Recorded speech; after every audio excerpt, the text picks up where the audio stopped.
Hello everyone, this is Ashutosh Chaturvedi. I cracked IIT JEE in 99 and I am BTech from IIT BHU. And आज के इस lecture में हम discuss करने वाले हैं gravitational field density and potential due to some standard rigid body system. So let's get started. तो अब इसमें कुछ स्टैंडर्ड रिजिड बॉडी सिस्टम की वजह से कुछ पर्टिकुलर लोकेशंस पे gravitational field density and potential define होते हैं. जैसे एक रॉड की वजह से ग्रेविटेशन फील्ड डेंसिटी क्या होती है, एक लॉन्ग वायर की वजह से ग्रेविटेशन फील्ड डेंसिटी क्या होती है, एक सेमी इनफाइनाइट वायर की वजह से क्या होती है, एक सर्कुलर रिंग की वजह से क्या होती है, एक सेमी सर्कुलर रिंग की वजह से क्या होती है, सर्कुलर रिंग के सेंटर पे क्या होती है, सर्कुलर रिंग के एक्सेस पे क्या होती है, एक हॉलो स्फीयर की वजह से क्या होती है, एक सॉलिड स्फीयर की वजह से क्या होती है. राइट, सब लोग हेडिंग बनाने केस 1. शुरुआत करेंगे केस नंबर 1.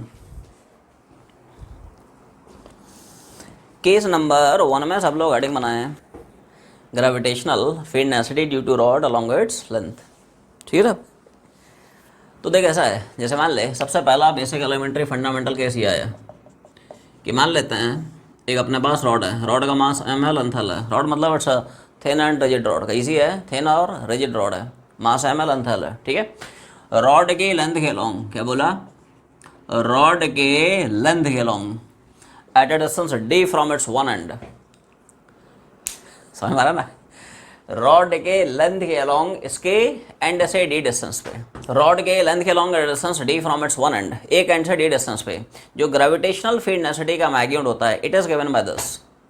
क्या बोला, इस रॉड की वजह से इसके लेंथ के अलॉन्ग डी डिस्टेंस पे एक एंड से जो ग्रेविटेशनल फील्ड डेंसिटी का एक्सप्रेशन होता है, ये रहा तुम्हारे सामने. क्या है, it is G lambda 1/d plus L. पहले थोड़ा सा टर्मिनोलॉजी समझते हैं. ठीक है. यहाँ पे डिफरेंट टर्म्स क्या क्या डिनोट कर रहे हैं. ठीक है. कैपिटल जी जान पहचान है. Universal gravitation constant 6.67 10⁻11 newton metre square अपन केजी स्क्वायर. कोई शक नहीं, कोई शक. ठीक है. लैम्डा, लैम्डा को हम बोलते हैं linear mass density of rod. बोलो क्या बोलते हैं, it is called as linear mass density of rod. Linear mass density का मतलब होता है its mass per unit length of rod. आवाज़ नहीं आई, ये सुनो. रॉड का कितना मास है, रॉड का कितना लेंथ है, इनका जो रेशियो है it is called as linear mass density of rod. Mass of rod divide by length of rod, that is called as linear mass density of rod. L पता ही है रॉड का लेंथ है, what is it is distance of point from one end. उस point का rod के एक end से डिस्टेंस है जहाँ पे ग्रेविटेशनल फील्ड इंटेंसिटी निकालना है. क्या बोला, व्हाट इज हियर, रॉड के एंड से उस पॉइंट का डिस्टेंस है where gravitational field density is to be calculated. और एक और तुम लोगों को बहुत कमाल का पॉइंट बता दूं, पूरी एनालॉजी चलेगी इलेक्ट्रोस्टैटिक्स में. जैसे हम लोग यहाँ पे रॉड की वजह से किसी पॉइंट पे ग्रेविटेशनल फील्ड डेंसिटी डिफाइन करते हैं, ऐसे ही 12th की फिजिक्स का जो सबसे पहला चैप्टर है इलेक्ट्रोस्टैटिक्स, उसमें रॉड को चार्ज देगा, रॉड इज यूनिफॉर्मली चार्ज्ड. फिर पूछेगा बता रॉड के एक एंड से डी डिस्टेंस पे इलेक्ट्रिक फील्ड डेंसिटी कितनी होगी. पूरी एनालॉजी चलेगी, सिमिलर फार्मूला है. वहाँ पे जो फार्मूला है वो ये हो जाता है, जैसे मान ले बोलेगा साहब रॉड को हम चार्ज देते हैं, रॉड इज यूनिफॉर्मली चार्ज्ड. अब बता रॉड के एक एंड से डी डिस्टेंस पे इलेक्ट्रिक फील्ड डेंसिटी कितनी है, तो उसका एक्सप्रेशन ये हो जाता है.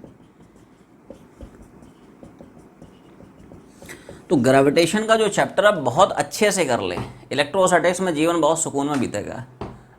ठीक है, पता ही नहीं चलेगा, मतलब तुम्हें लगेगा ये नहीं कुछ नया पढ़ रहे हो, लगेगा अरे यार ये तो है ना लास्ट ईयर हम लोग पढ़ चुके हैं. ध्यान से देख, क्या सिमिलर फार्मूला देख रहा है. यहाँ पे जो कांस्टेंट होता है वो जी होता है. इलेक्ट्रोस्टैटिक्स में जो कांस्टेंट होता है इट इज 1/4πε0.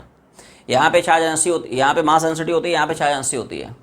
यहाँ पे लैम्डा का मतलब होता है linear charge density. Linear charge density का मतलब होता है रॉड का चार्ज डिवाइड बाय रॉड का लेंथ. समझ आया ना. इसको बोलते हैं लीनियर मास डेंसिटी, मास पर यूनिट लेंथ. इसको बोलते हैं linear charge density, charge per unit length. कितना चार्ज दिया है, कितना लेंथ पे यूनिफॉर्मली डिस्ट्रीब्यूटेड है, उनका जो ratio it is called as linear charge density. और बाकी तो सब वही है. डी मतलब है ना distance of point from one and, और एल बोले तो रॉड की लेंथ है. अब देख यहाँ पे ये जो हम लोग पूरा का पूरा टॉपिक पढ़ रहे हैं कि साहब gravitation field density and potential due to some standard rigid body system. Just a minute, ये हम लोग जो पूरा का पूरा टॉपिक पढ़ रहे हैं gravitation field density and potential due to some standard rigid body system, असलियत में ये पूरा का पूरा जो टॉपिक है, दिस इज नॉट, ध्यान सुने, mark my words, this is not included in the syllabus of your school exams.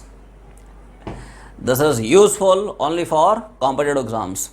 ये सिर्फ और सिर्फ तुम्हारे जेई मेंस के सिलेबस में, एडवांस के सिलेबस में और नीट के सिलेबस में. It is not included in the syllabus of your school exams. Clear है? अब देख, दोनों एग्जाम्स में थोड़ा सा मैं डिफरेंस समझा देता हूँ. क्या डिफरेंसेस हैं in between your school exams and this competitive exams. ठीक है, तो जो तुम्हारे स्कूल एग्जाम्स होते हैं, the most difficult school exams है ना राइट, खतरनाक जो स्कूल एग्जाम्स होते हैं, तो स्कूल एग्जाम्स में जो फॉर्मूले यूज़ होते हैं, इनके डेरिवेशंस इंपॉर्टेंट होते हैं और वो जनरली पूछता है, frequently asked. But competitive exams में कभी भी कोई फॉर्मूले का डेरिवेशन नहीं पूछा जाता है. Nobody is going to ask you any kind of derivations in any competitive exam. किसी के पास इतना फोकट का टाइम नहीं है कि बोलेगा साहब derive the expression of gravitation field density due to point mass, derive the expression of gravitation potential due to point mass. ठीक है, never ever asked. As far as the competitive exams are concerned, तो competitive exams के लिए अपने को basic फॉर्मूले पता होना चाहिए. फॉर्मूले में क्या क्या टर्मिनोलॉजी यूज़ हो रही है वो पता होना चाहिए. And most importantly above all, how to apply the formula in the problems. ये बस एप्लीकेशन पार्ट अपने को क्लियर होना चाहिए. समझ रहा ना? तो सिंस ये जो हम लोग अभी केसेस डिस्कस करने वाले हैं आज के लेक्चर में और फ्राइडे के लेक्चर में, ये सारे के सारे जो केसेस हैं सिर्फ कॉम्पिटिटिव एग्जाम्स में यूज़फुल हैं, जिनमें इन फार्मूलों की डेरिवेशन की ज़रूरत नहीं है. बट फिर भी मैं इनके डेरिवेशन तुम लोगों को कराऊंगा, छोड़ूंगा नहीं. And the reason behind this is, इसका जो पर्पस है, जो ऑब्जेक्टिव है, इसके पीछे का जो ऑब्जेक्टिव है वो ये है, एडवांस लेवल. जब जेई एडवांस के जब खतरनाक सवाल बनते हैं उनमें इन डेरिवेशंस का यूज़ होता है. तो उनके लिए अगर आपको फॉर्मूले का सोर्स पता है, ठीक है भाई, अगर ब्लाइंड रट्टा मार के जाओगे, उसने थोड़ा भी केस में चेंज कर दिया, जैसे ये यूनिफॉर्म मास डेंसिटी के लिए उसने मास डेंसिटी वरी कर दी और तुम ब्लाइंड रट्टा मार के गए हो तो सब निपट जाओगे. ठीक है, ऐसा है. तो अगर आपको थोड़ा बहुत उसने ट्विस्ट कर दिया, तो अगर आपको फॉर्मूले का सोर्स पता है, डेरिवेशन पता है, तो गाड़ी आपकी अटकेगी नहीं, निकाल ले जाओगे. ठीक है, तो जहाँ पे तुम लोग ये सब हेडिंग बनाए हो ना, ठीक है, कि gravitational field density and potential due to some standard rigid body system, उसके ब्रैकेट में लिख भी लेना, सो दैट रिवीजन के टाइम तुम्हें पता रहे क्या सिलेबस तुम्हारा स्कूल एग्जाम्स का है, क्या तुम्हारा कॉम्पिटिटिव एग्जाम का है. तो जो हेडिंग बनाए हो ना, gravitation field density and potential due to some standard rigid body system, उसके आजू बाजू कहीं कोपचे में लिख ले, ओनली फॉर कॉम्पिटिटिव एग्जाम्स. ये जो केसेस हैं ये तुम्हारे स्कूल सिलेबस में नहीं है. ठीक है, तो पता होना चाहिए ना रिवीजन के टाइम स्कूल के लिए क्या पढ़ना है, कॉम्पिटिटिव के लिए क्या पढ़ना है. ठीक है, समझ में आ गया? तो ऑल्दो इन फार्मूला के डेरिवेशन की जरूरत नहीं है, फार्मूला याद करके काम चल जाएगा. बाकी जो डेरिवेशन है वो सिर्फ मैं एडवांस लेवल के लिए करा रहा हूँ.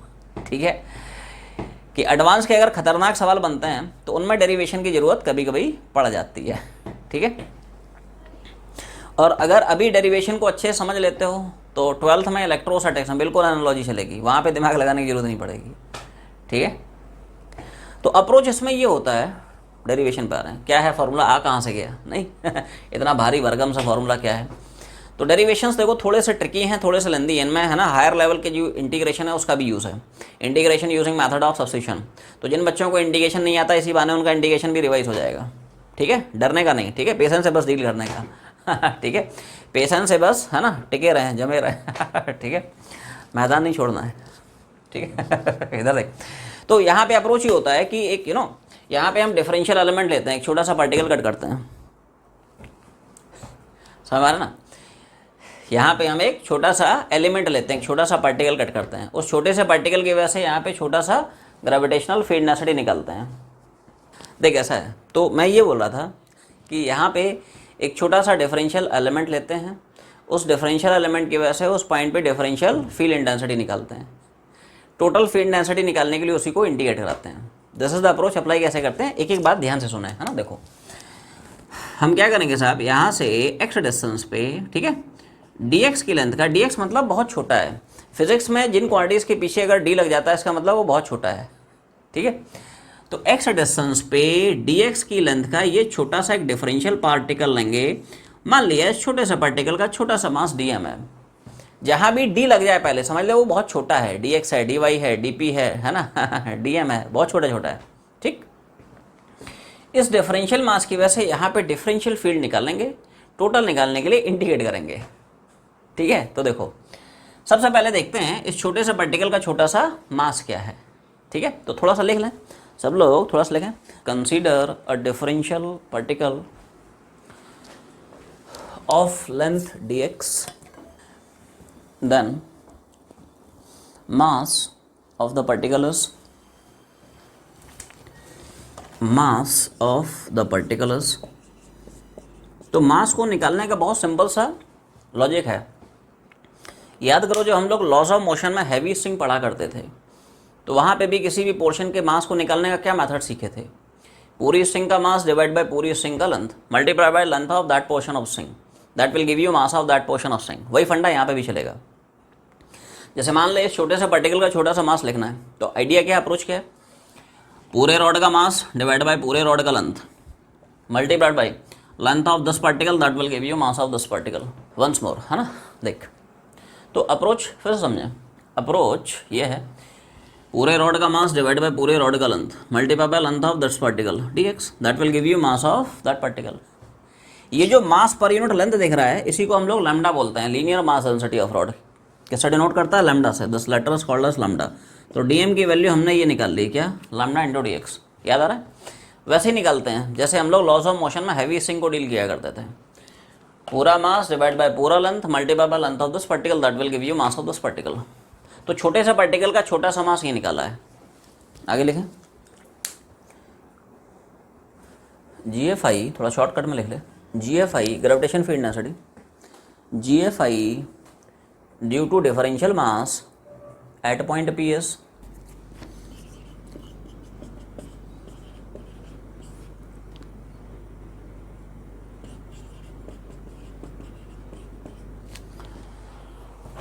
तो एम मास से आर डिस्टेंस पे हम लोग फील्ड डेंसिटी क्या पढ़ते हैं? GM/r²।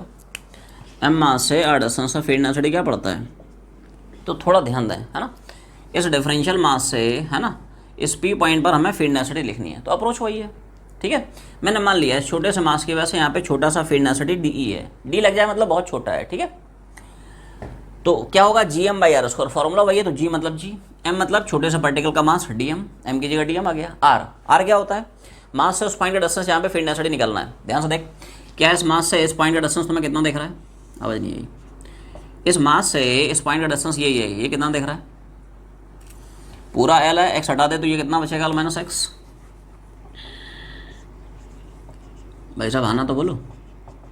अरे पूरा L है ना रे, x निकल गया, L-x, और L-x में d और जोड़ दे, L-x प्लस d। ये सुनो, और उसका स्क्वायर है, r का स्क्वायर है, तो मैंने स्क्वायर चिपका दिया। ये डिस्टेंस कैसे निकाली समझ में आया? इस मास से इस पॉइंट का डिस्टेंस, तो ये L है, x चला गया तो L-x बचेगा। इसको छोड़ दें, ये dx बहुत छोटा है, ये तो dx बहुत छोटा है, उसको आप छोड़ दें, है ना, उसकी लेंथ काउंट ना करें। ठीक है, L है, x हट गया, L-x को d से जोड़ दिया, ऐसा है। तो L-x प्लस d, ये होगा मास से इस पॉइंट का डिस्टेंस, L-x प्लस d। ये होगा छोटे से मास की वजह से इस पॉइंट पे छोटा सा ग्रेविटेशनल फील्ड डेंसिटी। क्या होगा? छोटे से मास की वजह से उस पॉइंट पे छोटा सा फील्ड। पूरी रॉड की वजह से टोटल फील्ड निकालने के लिए इसी को इंडिकेट करना पड़ेगा।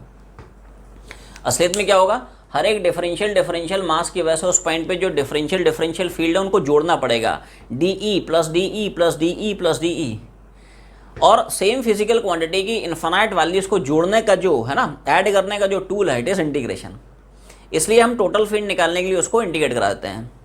जैसे पिछले क्लास में भी हमने देखा था ग्रेविटेशन पोटेंशियल के डेरिवेशन में, छोटे से इंटरवल में छोटा सा वर्क डन निकाला था, फिर पूरी प्रोसेस में टोटल वर्क डन निकालने के लिए इंडिकेट कर दिया था। वही अप्रोच है। तो स्मॉल मास की वजह से यहाँ पे स्मॉल फील्ड डेंसिटी निकाली, पूरी रॉड की वजह से टोटल फील्ड डेंसिटी निकालने के लिए we need to integrate it. तो इसके बाद लिखना आफ्टर द स्टेप, इसके आगे लिखें total field intensity due to the rod is given bye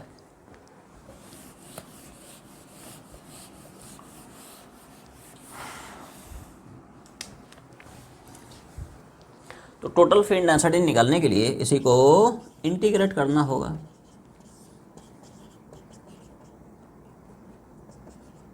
integration of G d m upon d m की वैल्यू क्या हम लोग निकाल चुके हैं, तो देखो लैम्डा डी एक्स चिपका दे तो ई हो जाएगा जी डी एम की जगह लैम्डा डी एक्स और नीचे आ जाएगा क्या डी प्लस एल माइनस, है ना, डी एम की value lambda into D x D plus l minus x का होल स्क्वायर। ठीक है। अच्छा यहाँ पे लिमिट्स वरी करेंगी, एक्स विल वरी, लिमिट्स कहाँ से कहाँ तक पढ़ेंगी, एक्स वरी करेगा राइट फ्रॉम जीरो से टोटल लेंथ। ये सुनो, एक्चुअली में क्या है, रॉड के हमें हर एक पार्टिकल को इंटीग्रेट कराना है, हर एक पार्टिकल को इनकॉर्पोरेट करना है। एक्चुअली हर एक पार्टिकल का जो इफेक्ट है वो तुम्हें इंटीग्रेशन में कंसिडर करना पड़ेगा। And therefore x will vary right from zero to total length. तो जो एक्स है उसकी लिमिट पड़ेगी जीरो से टोटल लेंथ ऑफ रॉड। अब पूछोगे साहब इसमें जी लैम्डा वैसे कॉन्स्टेंट बाहर निकाल सकते हैं, इंटीग्रेशन के अंदर आपका सिर्फ ये रह जाएगा पार्ट। ठीक है। अब सवाल आया इस क्वांटिटी को इंटीग्रेट कैसे करें, राइट। तो ये तुम लोगों को लेवल 2 में पढ़ाया है स्टार्टिंग में, right. Integration using method of substitution, जो एसेंशियल मैथमेटिक्स लेवल 2 में पढ़े ना एडवांस लेवल में, उसमें तुम लोगों को पढ़ाया हुआ है integration using method of substitution. तो जो बच्चे नहीं पढ़े हैं, ठीक है, तो वो लोग समझ लें integration of method of substitution क्या होता है, कैसे निकालते हैं उसको। ठीक है, how to perform integration using method of substitution. तो इसको थोड़ा सा अलग से हम लोग डील कर लेते हैं। इंटीग्रेशन ऑफ डी एक्स और नीचे आएगा D plus l minus x का होल स्क्वायर। तो उसमें ये जो नीचे वाली पार्टी दिख रही ना, उसको हम कुछ टी मान लेते हैं। क्या मान लेते हैं,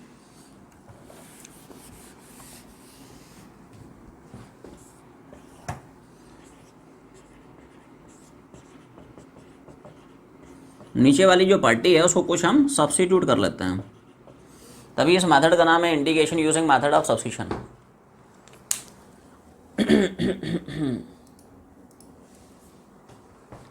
नीचे वाली जो क्वांटिटी आपको दिख रही है डिनोमिनेटर, इसको मैंने कुछ टी मान लिया, D plus l minus x, D plus l minus x को टी मान लिया है। पूरी इंटीग्रेशन को हम लोग टी के रेस्पेक्ट में डिफरेंशिएट करा रहे हैं। किसके रेस्पेक्ट में,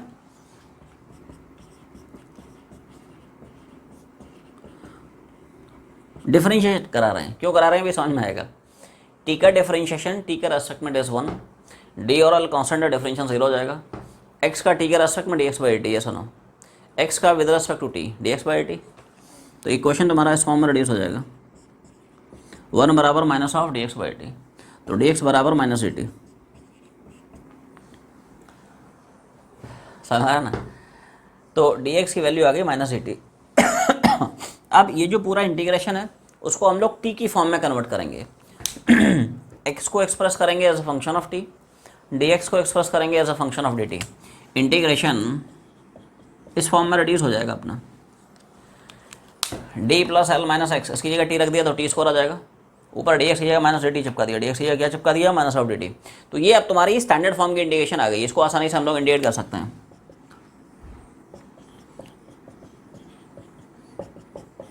इसका इंटीग्रेशन कैसे किया, क्या तुम लोगों को चमका, आवाज़ नहीं आई?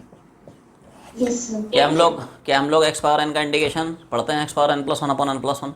तो क्या मैं टी पावर माइनस 2 का टी के रेस्पेक्ट में इंटीग्रेशन लिख सकता हूँ, t power minus 2 plus one upon minus 2 plus one, n plus one चिपका दी है, कुछ है थोड़ी। सो इसको थोड़ा सा और सिंप्लीफाई कर लें। ये सुनो, तो टी पावर माइनस 1 नीचे माइनस 1, क्या माइनस माइनस उड़ जाएगा और finally we are left with this 1/t। Clear है। अब ये नीचे आएगा ना, पावर पास हो जाएगा। अब जो टी तुमने अज्यूम किया था, टी जो तुमने अज्यूम किया था ना, वापस से यहाँ पे सब्स्टिट्यूट कर देना। टी हमने बता क्या अज्यूम किया था, टी जो है हमने क्या अज्यूम किया था, T was D plus l minus x. ये सुनो, टी की जगह क्या रख देंगे, D plus l minus x. तो इस क्वांटिटी का जो फाइनली इंटीग्रेशन आया वो ये आया है, और इस पूरे मेथड को हम बोलते हैं integration using method of substitution, क्योंकि हमने यहाँ पे कुछ ना कुछ सब्स्टिट्यूट किया है। अब अपने को बस लिमिट्स घुमाना और कुछ है थोड़ी। ये जो आपने इस फंक्शन का इंटीग्रेशन निकाला, इस फंक्शन का जो इंटीग्रेशन निकाला ना, ये इसको मैं यहाँ पे फाइनली चिपका रहा हूँ। तो अब यहाँ से वापस से हम लोग रिज्यूम करते हैं, है ना। तो जी लैम्डा और इसकी वैल्यू क्या आ गई, 1 upon d plus l minus x, और इस पर you have to use limits. आवाज़ नहीं आई। जे लैम्डा से इसका इंडिकेशन की वैल्यू मैंने ये चिपका दी है, लिमिट्स घुमाएंगे x बराबर 0 से x बराबर l, ठीक है। अब देख, तो जी लैम्डा लिमिट कैसे घुमा रहा हूँ, ध्यान से सुन भाई साहब, आना तो बोलो। जहाँ जहाँ x दिख रहा है, एक बार अपर लिमिट, दूसरी बार lower limit, upper minus lower limit. तो x की l रखेंगे तो ये आएगा, x की 0 रखेंगे तो ये आएगा, 0 रखेगा तो d प्लस एल माइनस 0 हो जाएगा, अपर माइनस लोअर लिमिट। तो क्या हमने फॉर्मूले की बैंड बजा ली मतलब क्या हमने डेरिवेशन कर लिया है, क्या ये स्टार्टिंग में फॉर्मूला बताया था तो ये छोटा सा मेथड है, आवाज़ नहीं आई, बता क्या डेरिवेशन तुम लोग बिना देख के बना सकते हो तो सिंस जो फील्ड इंटेंसिटी वो एक वेक्टर क्वांटिटी है, ये हमने सिर्फ मैग्नीट्यूड देखा, ये क्या देखा, सिर्फ मैग्नीट्यूड देखा है। अब आते हैं इसका डायरेक्शन पे, ठीक है कि साहब रॉड की वजह से इस पॉइंट पे है ना फील्ड इंटेंसिटी का मैग्नीट्यूड तो ये हो गया, डायरेक्शन कैसे देखें, ठीक है। तो डायरेक्शन देख ऐसा होता है, कैसा,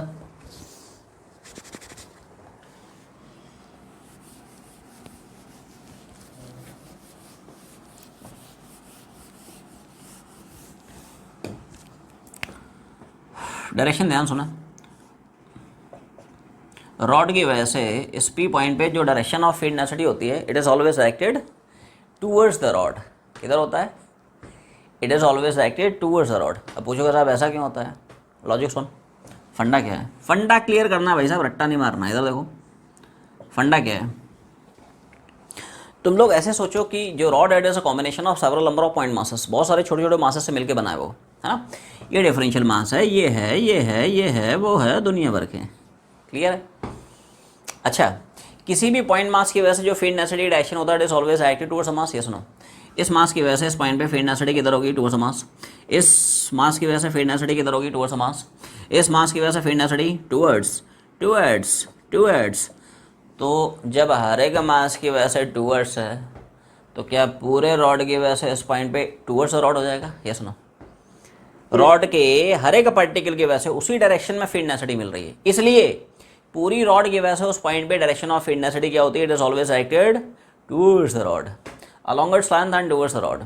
ऐसा होता है it would be away from rod, ऐसा है टुवर्ड्स द रॉड, ठीक है। पीडीएफ में पढ़ते भी चल, उसमें लिखा दिया डायरेक्शन क्या है, बस आने वाला है ना, होपफुली मंडे तक आ जाएगा रे, है ना, मंडे तक आ जाएगा। उसमें तीनों टॉपिक्स आएंगे, ग्रेविटेशन रहेगा, एसएचएम रहेगा, हीट एंड थर्मोडायनामिक्स रहेगा, ठीक है, मंडे तक, है ना, चल दिया मतलब पहुंचने वाला है ठीक है। सब लोग हेडिंग बना लें केस 2, ये सब डायग्राम बना के शो कराते जाना, है ना, डायरेक्शन के लिए डायग्राम बना के शो करा दे। केस नंबर 2 पहुँचे सब लोग, केस नंबर 2 में हेडिंग बनाए क्या, gravitational field intensity due to infinitely long wire along its perpendicular bisector, ठीक है।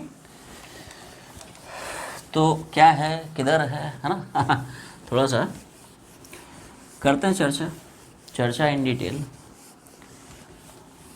तो साहब अगला केस ये आया, केस नंबर 2 ये आया कि अपने पास मान ले एक इनफाइनाइटली लॉन्ग वायर है। लॉन्ग वायर समझते हो, इनफाइनाइटली लॉन्ग, बहुत बड़ा बड़ा वायर है ना, मतलब रायपुर से लेके पूरा मतलब वहाँ तक जा रहा है, भिलाई तक जा रहा है दूर तक जा रहा है ठीक है, हमारा ना, मतलब एक बड़ा बड़ा वायर, इनफाइनाइटली लॉन्ग वायर है। वायर के जो दोनों एंड्स हैं वो इन्फिनिटी को टेंड कर रहे हैं। Wire is extending from -infinity to +infinity, x बराबर -इन्फिनिटी से x बराबर +इन्फिनिटी, बड़ा बड़ा वायर है, इन्फाइनाइटली लॉन्ग वायर है। तो इन्फाइनाइटली लॉन्ग वायर के परपेंडिकुलर बाइसेक्टर पे, क्या बोला, इस इन्फाइनाइटली लॉन्ग वायर के परपेंडिकुलर बाइसेक्टर पे, इन्फाइनाइटली लॉन्ग वायर के परपेंडिकुलर बाइसेक्टर पे at a distance d from the wire, this is the expression of gravitational field density। पहले इसका मतलब समझ, लॉन्ग वायर है, उसका परपेंडिकुलर बाइसेक्टर है। परपेंडिकुलर बाइसेक्टर समझते हो, परपेंडिकुलर भी है, बाइसेक्टर भी है, हो गया रे परपेंडिकुलर बाइसेक्टर। ये कह रहे परपेंडिकुलर भी है और बाइसेक्ट भी कर रहा है, मतलब ये लेंथ और ये लेंथ बराबर बराबर है। तो इस पूरे वायर से डी डिस्टेंस पे इस पी पॉइंट के लिए this is the expression of gravitational field intensity, clear है टर्म्स बड़े आसान है। लैम्डा का मतलब है linear mass density of wire, linear mass density मतलब मास पर यूनिट लेंथ, वायर का कितना मास है डिवाइड बाय वायर का कितना लेंथ है, उसको बोलता है lambda, linear mass density of wire. Clear. और डी तो वही है, D is distance of point from wire, है ना। पॉइंट का वायर से कितना डिस्टेंस है, पॉइंट का वायर से डिस्टेंस है जहाँ पे आपको ग्रेविटेशन फील्ड डेंसिटी निकालना है। क्लियर है। तो इसमें डेरिवेशन का जो अप्रोच है थोड़ा सा इट इज़ ओनली स्लाइटली लेंदी, ठीक है, बट इसी बहाने तुम्हारे जो integration using method of substitution के फंडे थोड़ा सा क्लियर हो जाएंगे, ठीक है, इसलिए सब करा रहा हूँ, है ना। तो घबराना नहीं कि साहब इतने, है ना, भारी भारी से डेरिवेशंस हैं, ठीक है। तुम लोग बहादुर बच्चे हो, इसमें कोई शक नहीं है, ठीक है। तो साहब इसमें अप्रोच ये होती है कि यहाँ से एक्स डिस्टेंस पे डी एक्स की लेंथ का एक छोटा सा एलिमेंट लेते हैं जो यहाँ पे थीटा और डी थीटा का स्मॉल एंगल सबटेंड करता है, ठीक है। समझ में आ रहा है। आई रिपीट, क्या बोला, यहाँ से एक्स डिस्टेंस पे डी एक्स की लेंथ का एक छोटा सा एलिमेंट पकड़ता है, ये जो डिफरेंशियल एलिमेंट है इस परपेंडिकुलर बाइसेक्टर से थीटा का एंगल बनाता है, और ये जो डिफरेंशियल एलिमेंट है वो उसी पॉइंट पी पे एक डिफरेंशियल एंगल डी थीटा का सबटेंड करता है, ठीक है। तो हम लोग यहीं से शुरू करते हैं कि साहब ये छोटा सा जो पार्टिकल है बताए, छोटे से पार्टिकल का छोटा सा मास कितना है। तो छोटे से पार्टिकल का छोटा सा मास निकालने का वही मेथड है जैसे हमने रॉड के केस में लिया था। ये सुनो, पूरे वायर का मास डिवाइड बाय पूरे वायर का length multiply by length of this element D x, that will give you mass of that element. आवाज नहीं है, ये सुनो, पूरा मास डिवाइड बाय पूरा लेंथ इनटू छोटे से पार्टिकल का छोटा सा length D x, that will give you mass of this differential element. अब इस छोटे से एलिमेंट की वजह से यहाँ पे हम लोग छोटा सा डिफरेंशियल फील्ड डेंसिटी निकालेंगे, टोटल निकालने के लिए इंटीग्रेट करेंगे। तो इस डिफरेंशियल एलिमेंट की वजह से यहाँ पे छोटे से पार्टिकल की वजह से छोटा सा फील्ड डेंसिटी, क्या हम ये ले सकते हैं, बोल, टेंजेंट गया नॉर्मल गया, पक्की बात है टेंजेंट गया होगा, ये नहीं चमका होगा, ये क्या है, कहाँ से आ गया भाई। एम मास से are distance of field density क्या पढ़ते हो, हाँ गया। एम मास से are distance of field density क्या पढ़ते हो, G m by r square, ठीक है। तो देखो ध्यान से आप देखें, ये डिस्टेंस डी है, ये डिस्टेंस एक्स है, तो क्या ये डिस्टेंस तुम्हें पाइथागोरस की हेल्प से ये दिख रही है, रूट ऑफ द स्क्वायर, है ना। एम मास से आर डिस्टेंस फील्ड डेंसिटी क्या पड़ता है, G m by r square. तो एम का मतलब हो जाएगा इस डिफरेंशियल एलिमेंट का डिफरेंशियल मास डी एम, और आर इस मास से इस पॉइंट का डिस्टेंस कितना दिख रहा है, root of d square plus x square, लेकिन स्क्वायर कराएगा तो रूट हट जाएगा। ये सुनो, समझ में आ रहा है तुम लोगों को, G m by r square, तो एम हो जाएगा डी एम, और इस मास से पॉइंट का डिस्टेंस ये है, ठीक है, रूट है, लेकिन स्क्वायर करा दे तो रूट हट जाएगा। क्लियर भाई, ऐसा है, समझ में आ गया। डी एम निकाल चुका चिपका था। अच्छा, एम बाई एल के हम लोग लैम्डा पढ़ते हैं, ये सुनो, ये जो एम बाई एल है ना, ये क्या है, वायर का लीनियर मास डेंसिटी, उसको लैम्डा से डिनोट करते हैं, ठीक है, चिपका दे। तो डी एम की जगह यहाँ पे चिपका रहा हूँ, तो डी आ जाएगा क्या, G into lambda D X divide bye,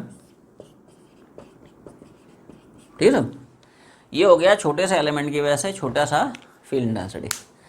अब यहाँ पे हमें राइट थोड़ा सा डायरेक्शन देखना पड़ेगा। ये तो मैग्नीट्यूड हो गया, ये तो छोटे से एलिमेंट की वजह से छोटा सा फील्ड का मैग्नीट्यूड हो गया। अब थोड़ा सा डायरेक्शन देख लिया जाए। डायरेक्शन देखने से पहले ये जो पूरा का पूरा एक्सप्रेशन है ना, उसको हम लोग थीटा की फॉर्म में कन्वर्ट करने की कोशिश करेंगे, क्योंकि थीटा की हमें लिमिट्स पता है -90 से +90। तो एक्स को एक्सप्रेस करेंगे as a function of theta, ये वाला जो थीटा दिख रहा है, और ये जो डी एक्स है इसको एक्सप्रेस करेंगे as a function of d theta. घबराओ, बहुत सिंपल है।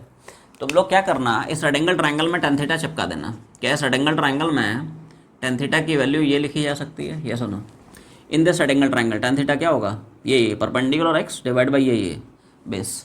तो क्या हम x की वैल्यू ये ले सकते हैं, पूरी इक्वेशन को थीटा के रेस्पेक्ट में डिफरेंशिएट करा ले। क्या कराएंगे, पूरी इक्वेशन को थीटा के रेस्पेक्ट में डिफरेंशिएट कराएंगे। भाई साहब आना तो बोल दो। ये सुनो, थोड़ा सा चमक रहा है पूरा बाउंसर मार रहा है। ये सुनो, एक्स का थीटा के रेस्पेक्ट में d x by d theta थोड़ा सा भारी है, मैं पहले से है ना क्लैरिफाई कर दिया हूँ, ठीक है। डेरिवेशन जो है, जो एडवांस लेवल के क्वेश्चंस उनके लिए बता रहा हूँ, ठीक है, समझा ना। बाकी जो है तुम्हारा फॉर्मूला याद करके भी काम चल जाएगा, ऐसा है। बाकी डेरिवेशन में क्या है, नई नई चीज़ें तुम्हें सीखने को मिलती हैं, बस उसके लिए तो मैं बता रहा हूँ, ठीक है, जस्ट फॉर योर इन्फॉर्मेशन। बाकी तो फॉर्मूला याद कर ले, भला हो जाएगा तुम्हारा, ठीक है। एक्स का थीटा के रेस्पेक्ट में d x by d theta, d छोड़ दे कॉन्स्टेंट है। tan थीटा का थीटा के रेस्पेक्ट में डेस एक्स स्क्वायर थीटा। ये सुनो, डिफरेंशियल पता है ना फॉर्मूला, tan एक्स का डिफरेंशियल क्या होता है, एक्स स्क्वायर एक्स। तो टेन थीटा क्या हो जाएगा, सेक स्क्वायर थीटा, ये सुनो। तो क्या डी एक्स की वैल्यू हो जाएगी d sec square d sec square theta D theta. अब इनकी वैल्यू छाप रहा हूँ, एक्स की वैल्यू यहाँ से उठा के यहाँ पे चिपका दे, इधर देख, और डी एक्स की वैल्यू यहाँ से उठा के यहाँ पे चिपका दे, तो पूरा जो है ना डी है वो तुम्हारा थीटा की फॉर्म में आ जाएगा। मैं रख रहा हूँ, देखो, it is G lambda D X मतलब D sec square theta D theta, है ना। डी एक्स क्या हो गया, D sec square theta D theta, और this whole divide by D square plus x square, मतलब ये सुनो, तो जी लैम्डा और डी एक्स हो गया D sec square theta D theta, है ना, और D square plus x square की जगह हो जाएगा यहाँ पर D square ten square theta, x का स्क्वायर करा रहा हूँ ना, तो D square ten square theta. ठीक है, इसको थोड़ा सिंप्लीफाई कर लेते हैं, इसको थोड़ा सा और, तो डी की वैल्यू तुम्हारा थोड़ा सा रिड्यूस हो जाएगा, जी लैम्डा डी, और नीचे डी स्क्वायर बाहर निकालना है थोड़े से ट्रिग्नोमेट्री के फंडे लगेंगे, डी स्क्वायर बाहर निकाल लिया, one plus tan square theta. क्या one plus tan square theta हम लोग सेक स्क्वायर थीटा पढ़ते हैं? आवाज़ नहीं आई? बेसिक फार्मूले जनता सो गई रहे नहीं, कंडीशन भी सारी फेवरेबल है ना, नहीं 2 बजे का टाइम है नहीं राइट, माहौल भी वैसा ही है बिल्कुल, है ना एक गिलास ठंडा पानी, है ना, पतली सी चादर, ठीक है, पूरा माहौल है मतलब सोने लायक और फिज़िक्स की क्लास है नहीं, और टीचर भी है ना धमाकेदार ठीक है, सारी कंडीशन सोने वाली है नहीं ठीक है। तो one plus sine square theta हो जाएगा रे कितना, it is sec square theta. तो डी डी यहाँ पे निपटा दिया है, तो डी आ गया one plus sine square theta sec square theta, ठीक है, सेक स्क्वायर निपट जाएगा। तो क्या डी, ये देखिए ये छोटे से फॉर्म में आ गया नहीं, ये जो है छोटू से फॉर्म में आ गया, जी लैम्डा बाई डी, बाकी तो सब उड़ गया, सेक स्क्वायर है ना, डी थीटा बचा। अब थोड़ा सा यहाँ पे तुम लोगों को डायरेक्शन के बारे में इन्फॉर्म करता हूँ, ठीक है। यहाँ पे डायरेक्शन क्या है, डायरेक्शन थोड़ा सा ट्रिकी है यहाँ पे, सब लोग थोड़ा सा थमे और ध्यान दें, डायरेक्शन क्या होगा, ठीक है। देखो इसको अभी होल्ड करते हैं, एक नया डायग्राम है ना, एक दूसरा डायग्राम खींचते हैं। आपने साहब यहाँ से थीटा पे ये एक छोटा सा डीएम पकड़ा था, और इस डिफरेंशियल मास की वजह से यहाँ पे डिफरेंशियल फील्ड डेंसिटी निकाली है डी, ठीक। क्या है डिफरेंशियल मास की वजह से ये जो डी है उसका डायरेक्शन तुम्हें ये दिख रहा है ना, तो बोलो भाई, किसी भी मास की वजह से field density always directed towards a mass, ठीक है। अब जैसे तुम लोग रिकॉल कर पा रहे हो थोड़े, है ना, बिल्कुल डेप्थ में घुस रहे हैं ना, कंसेप्ट से बिल्कुल अंदर जाके घुस रहे हैं, ठीक है। टोटल फील्ड डेंसिटी निकालने के लिए you can not directly integrate it. जैसे पिछले केस में क्या था, रॉड वाले में किसी पॉइंट मास की वजह से फील्ड डेंसिटी का डायरेक्शन क्या होगा, टूवर्ड्स द मास। इस मास की वजह से यहाँ पे ये जो डी निकाला इसका डायरेक्शन क्या है, टूवर्ड्स द मास, क्योंकि कोई भी गिवन मास यूनिट मास को हमेशा अट्रैक्ट करता है, ठीक है।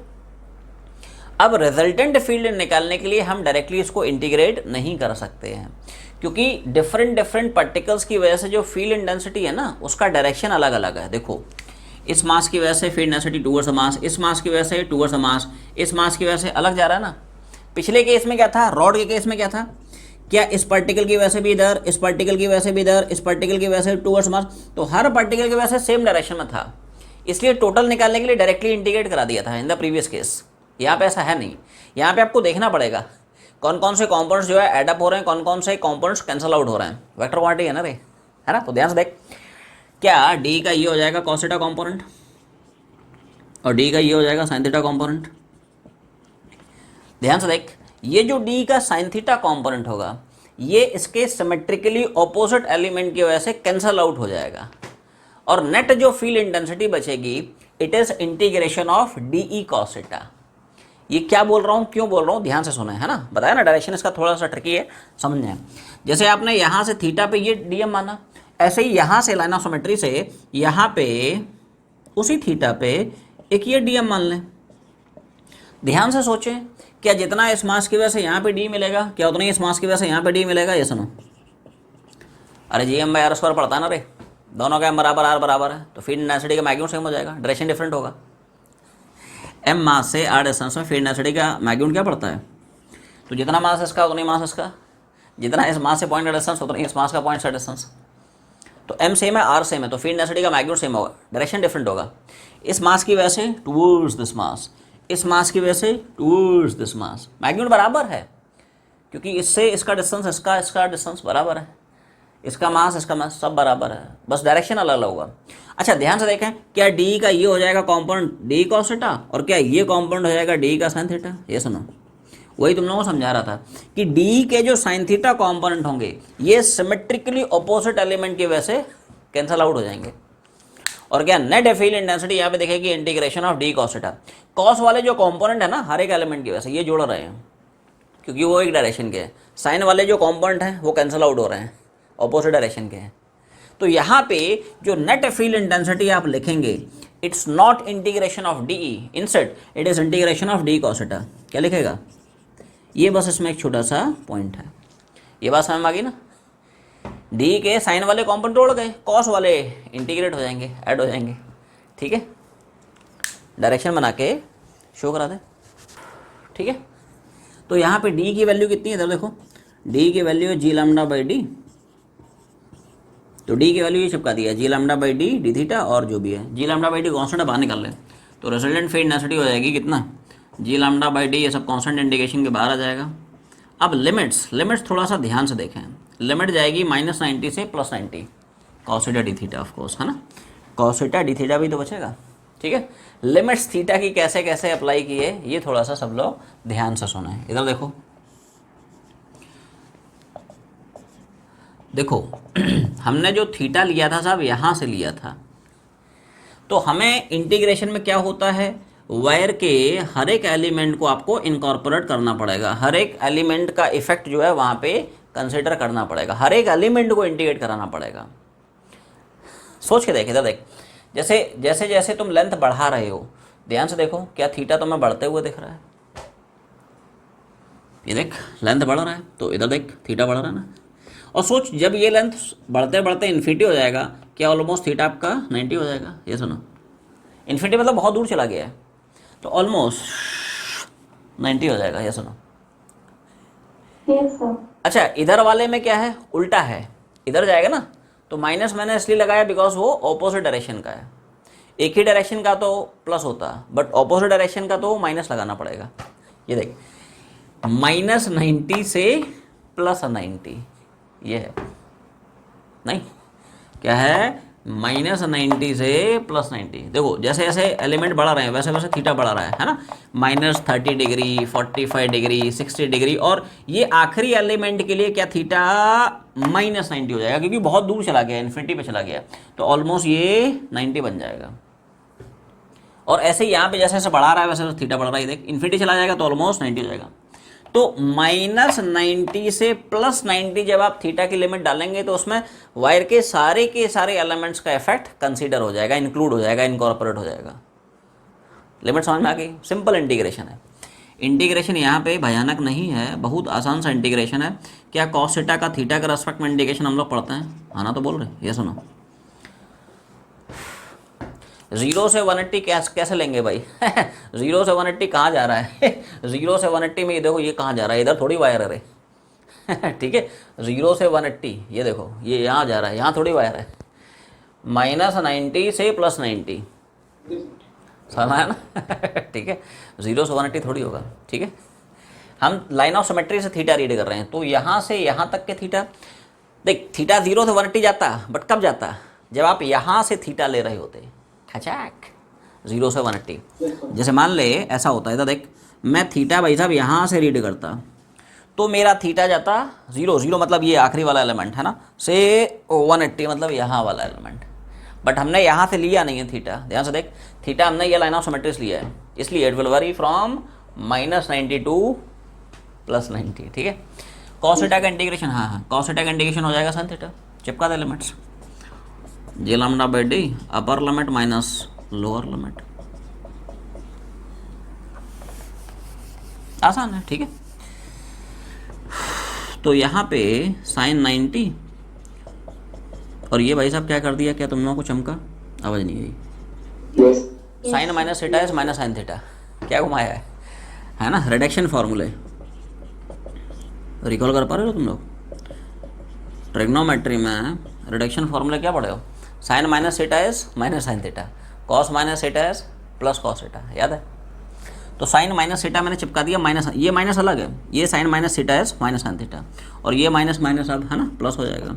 सो G lambda by D this is sine 90 और माइनस माइनस प्लस चिपका दे, जी लैम्डा बाई डी 1 + 1। तो क्या फाइनली आंसर हम लोगों ने फार्मूला की बैंड बजा ली है? क्या यही हम लोग स्टार्टिंग में फार्मूला पढ़े थे या सुनो? ये छोटा सा डेरिवेशन है ये छोटा सा डेरिवेशन है, बोल बोर्ड पे आके बनाएगा छाप ले। बिल्कुल सिमिलर पिक्चर तुम लोगों को अगले साल देखने को मिलेगी, है ना। इसी में जैसे लॉन्ग वायर को चार्ज देता है, ठीक है ना, और पूछता है बताए चार्ज वायर की वजह से इलेक्ट्रिक फील्ड इंटेंसिटी कितना है, तो उसका एक्सप्रेशन ये हो जाता है। बाकी अप्रोच सेम है, ठीक है। जब हम लोग नेक्स्ट ईयर डेरिवेशन करेंगे तो बिल्कुल सेम अप्रोच, एनालॉजी से उड़ा दूंगा, तो मतलब समय नहीं लगेगा, समय बच जाएगा अगले साल का, ऐसा है ना। इसका सब जो एनालॉगस है ना, जो सिमिलर फार्मूला है वो ऐसा है, क्या कुछ नहीं, जी की जगह बस 1/4 एप्सिलॉन नॉट चिपका दे, लैम्डा तो लैम्डा ही रहेगा, डी तो डी रहेगा। नहीं, यहाँ पे जहाँ पे जी देख रहा है ना, यहाँ पे जी आ जाता है, वहाँ पे 1/4 एप्सिलॉन नॉट आ जाता है, 1 ऐसा है। और यहाँ पे मास डेंसिटी, वहाँ पे चार्ज डेंसिटी आ जाता है, लैम्डा मतलब हो जाता है चार्ज पर यूनिट लेंथ। पूरी एनालॉजी चलेगी, ऐसा है, क्लियर है। तो ये तो मैग्नीट्यूड हमने देख लिया, थोड़ा सा डायरेक्शन भी क्लैरिफाई कर देता हूँ, क्या डायरेक्शन है कैसे। तो अभी थोड़ी देर पहले डायरेक्शन पहले तुम लोगों को समझा देता हूँ। ये जो फील्ड डेंसिटी इसकी डायरेक्शन क्या है ना, देखो फील्ड डेंसिटी का सब डायरेक्शन ये होती है, क्या, it is along perpendicular bisector and towards a wire. क्या बोला? Along perpendicular bisector and towards a wire. अब पूछोगे साहब ऐसा क्यों है ना। तो देखो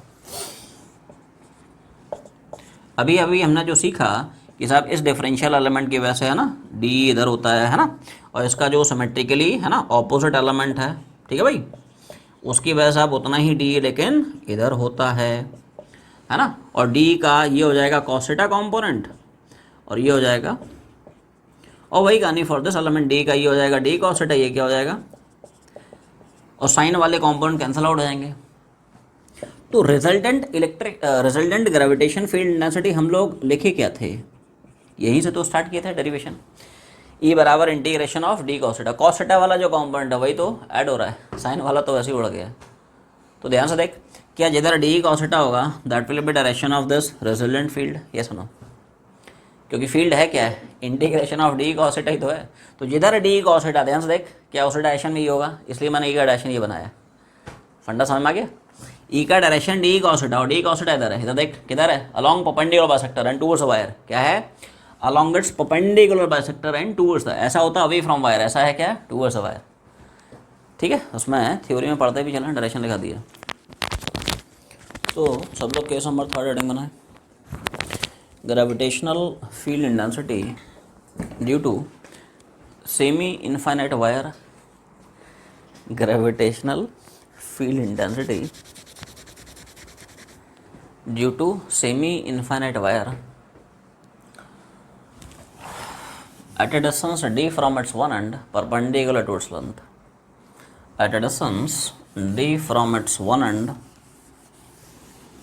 perpendicular to its length।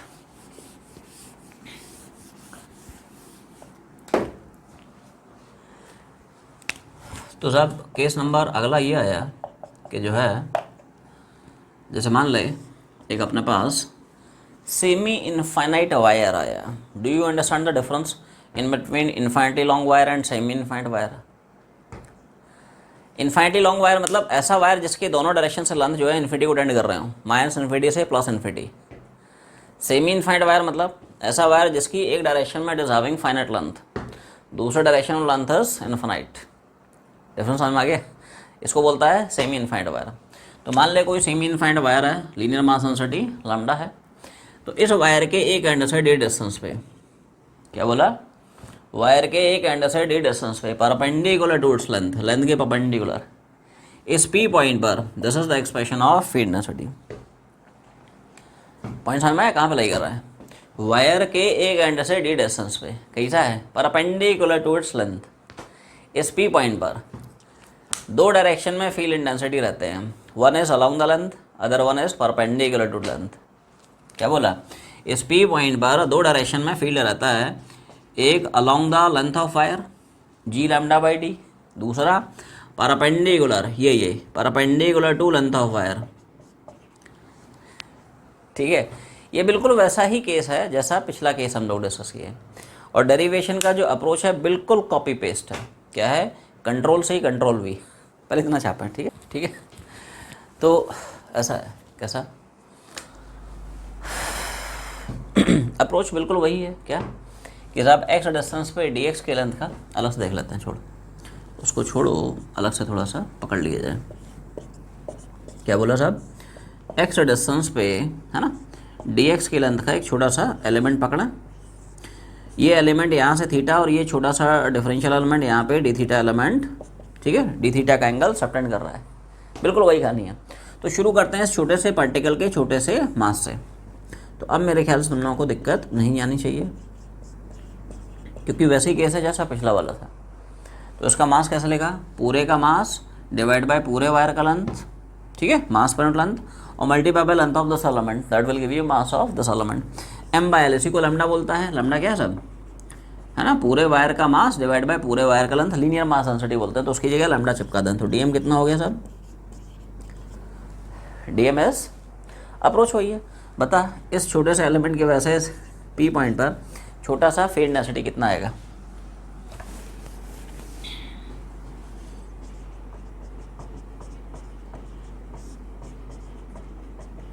देखो सब लोग ध्यान दें, एम मास से आर डिस्टेंस और फील्ड डेंसिटी क्या पढ़ते हैं? G m by r square. तो जी एम मतलब इसका मास, डी एम आर। तो इस मास से इस पॉइंट का डिस्टेंस आपको क्या ये दिख रहा है? पाइथागोरस चिपका दे, ये डी है, ये एक्स है, तो ये साइड कितनी हो जाएगी? Root of d square x square. तो मास से इस पॉइंट का डिस्टेंस ये है, लेकिन स्क्वायर कराना पड़ेगा, तो स्क्वायर कराएगा, रूट हट जाएगा, D square plus x square naught L, है ना, डी स्क्वायर प्लस। ठीक है, डी एम निकाल चुका है, चिपका दें। डी एम कितना है बोलो? तो ये आ गया साहब जी, डी एम की जगह लैम्डा डी एक्स, और नीचे वाली पार्टी। ठीक है, अब थीटा की लिमिट्स पता हैं, तो एक्स और थीटा में एक रिलेशन निकालना पड़ेगा। ठीक है, कुछ नहीं करना है, ये जो आपको रेक्टेंगल एंगल ट्राइंगल दिख रहा है उसी में मैं tan थीटा चिपका देता हूँ। ये सुनो, in this rectangle angle triangle tan theta कितना दिख रहा है? एक्स अपॉन टी, एक्स इतना आ गया।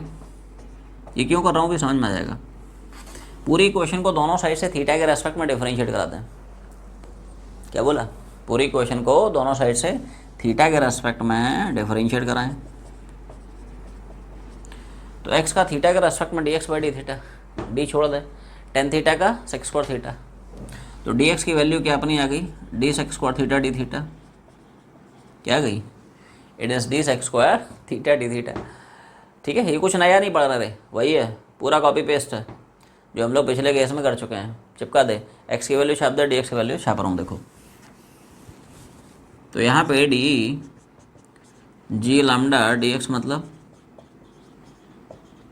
डी थीटा, है ना, और डिनोमिनेटर में डस डी स्क्वायर प्लस। बोलो भाई, यहाँ तक क्लियर है? तो जी लैम्डा डी एक्स की value D sec square theta D theta, है ना, और नीचे आएगा D square plus x square मतलब D square tan square theta. इसको थोड़ा सा अच्छे से लिख लिया जाए।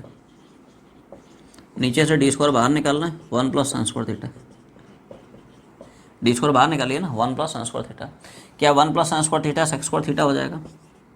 ये पूरा कॉपी पेस्ट है ना, कुछ नया नहीं पढ़ रहे हो तुम लोग, बिल्कुल वही है जो कि हम लोग पिछले केस में देख चुके हैं। 1 plus tan square theta sec square theta हो, सेक स्क्वायर उड़ गया। तो जरा अपने पन्ने पलटो कि हम लोग पिछले वाले केस में भी डी का एक्सप्रेशन यही निकाले थे, डल रिस्पॉन्स। पिछला वाला केस देखना, उसमें भी ये रिजल्ट दिखेगा, पूरा बताया ना, कॉपी पेस्ट है, पहले इतना छापो। अब यहाँ पे भी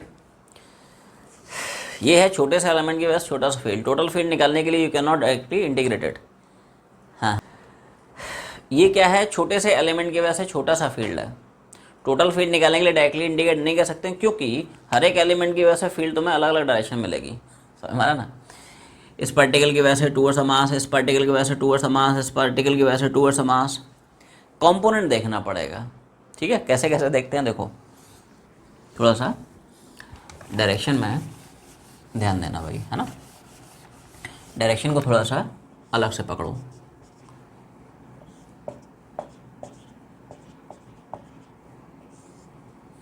ये आपका थीटा था और डीएम की वजह से यहाँ पे डी दिख रहा था। डी का थीटा के डायरेक्शन में कंपोनेंट डी कॉस थीटा, ठीक है भाई, और इसके परपेंडिकुलर डायरेक्शन में इधर कंपोनेंट क्या दिख रहा है। अब देखो पिछले केस में क्या हुआ था, इसके सिमेट्रिकली ऑपोजिट एलिमेंट की वजह से डी साइन थीटा उड़ गया था, क्योंकि उसमें कंप्लीट इनफाइनिटली लॉन्ग वायर एग्जिस्ट करता था। ध्यान सुनना सब लोग, यहाँ से थीटा पे ये आपने पकड़ा डीएम, उसकी वजह से डी, और यहाँ से थीटा पे उसका सिमेट्रिकली ऑपोजिट एलिमेंट ये पकड़ा, उसकी वजह से डी, है ना। तो इस डी का साइन थीटा, इस डी का साइन थीटा उड़ गया था, d cos theta add up हो गया था। इस केस में ऐसा पॉसिबल नहीं है, क्योंकि इसके इधर तो कोई एलिमेंट है ही नहीं रहे, सारी पार्टी इधर ही है, समझ पा रहे हो। तो इसलिए यहाँ पे कोई भी कंपोनेंट फील्ड का कैंसल आउट नहीं हो पाएगा। मतलब इसके हर एक पार्टिकल की वजह से आपको दो कंपोनेंट मिलेंगे ही मिलेंगे। One is along the length of the wire, other one is perpendicular to length of wire. इसलिए स्टार्टिंग में जब फॉर्मूला बताया तो उसमें दो कंपाउंड लिखा है, one is along its length, other one is perpendicular to its length. समझ में आ रहा है ना, यहाँ पे कैंसल आउट का चक्कर नहीं है रे। कोई भी एलिमेंट पकड़, ये देख, ये एलिमेंट पकड़ेगा तो उसकी वजह से फील्ड डेंसिटी टू वर्सेस मास होगा, उसका एक होगा हॉरिजॉन्टल कंपाउंड, दूसरा होगा वर्टिकल कंपाउंड। इस मास की वजह से देखेगा फील्ड डेंसिटी टू वर्सेस मास होगा, इसका एक हॉरिजॉन्टल दूसरा वर्टिकल। इसलिए पूरे वायर की वजह से आपको दो कंपोनेंट ऑफ फील्ड डेंसिटी मिलेंगे, one is along its length, other one is perpendicular to its length. तो अब यहाँ पे रिजल्टेंट फील्ड कैसे निकालें, तो आओ देखते हैं, ठीक है। तो यहाँ पे इलेक्ट्रिक फील्ड, ग्रेविटेशन फील्ड का जो एक्स कंपोनेंट है वो अलग से निकालते हैं, कैसे, और फील्ड डेंसिटी का जो वाई कंपोनेंट है वो अलग से निकालते हैं, कैसे। तो देखो एक्चुअली में ये फंडा है, राइट। जो रिजल्टेंट एक्स डायरेक्शन में फील्ड होगी वो होगी इंटीग्रेशन ऑफ क्या, डी साइन थीटा। जो वाई डायरेक्शन में फील्ड होगी it is integration of D cos theta. तो दोनों फील्ड इस तरह से अलग अलग से इंडिकेट करके निकालनी पड़ेगी, ठीक है। आओ निकालते हैं। तो पहले एक्स डायरेक्शन की फील्ड देख लेते हैं, इंटीग्रेशन ऑफ डी ई। तो डी हम लोग देखो, इधर देखो, डी हम लोग कितना निकालें बोलो, अब आसान है ना। और डी थीटा और साइन थीटा, इसमें जो कांस्टेंट दिख रहा है वो सब बाहर निकालना है। कोई बताए लिमिट्स फॉर थीटा, इस केस में थीटा कहाँ से कहाँ तक वरी करेगा, 0 से 90, कहाँ से कहाँ भाई साहब, बाकी जनता समझ पा रहे हो तुम लोग। देख पिछले केस में क्या था, थोड़ा हाँ थोड़ा कंपैरिजन भी तुम लोगों को बता दूं कि क्या हो रहा है क्यों हो रहा है। पिछले केस में क्या है, थीटा तुमने यहाँ से लिया था और हमने उसकी लिमिट घुमाई थी इधर देखो -90 से +90। यहाँ पे जो थीटा जाएगा वो -90 से 90 थोड़ी जाएगा, ठीक है। वो थीटा जाएगा 0 से, देखो थीटा आपने यहाँ से रीड किया है ना। थीटा की थोड़ा लिमिट अच्छे से तुम लोग क्लियर करो, क्या लिमिट है और क्यों लिमिट है। देखो थीटा आपने यहाँ से रीड किया, दिस इज अवर थीटा। आपका टारगेट होना चाहिए वायर के सारे एलिमेंट्स इंक्लूड होने चाहिए। तो सोच जब ये पार्टिकल होगा तो क्या इस पार्टिकल के लिए थीटा एब्सोल्युटली 0 दिख रहा है, एग्जैक्टली 0 दिख रहा है। और जैसे जैसे आगे बढ़ रहा है क्या थीटा बढ़ रहा है। और सोच जब आखिरी एलिमेंट इन्फिनिटी पहुंचेगा तो थीटा ऑलमोस्ट 90 हो जाएगा। बहुत दूर चला गया ना, बहुत दूर जाने पे थीटा ऑलमोस्ट 90 हो जाएगा।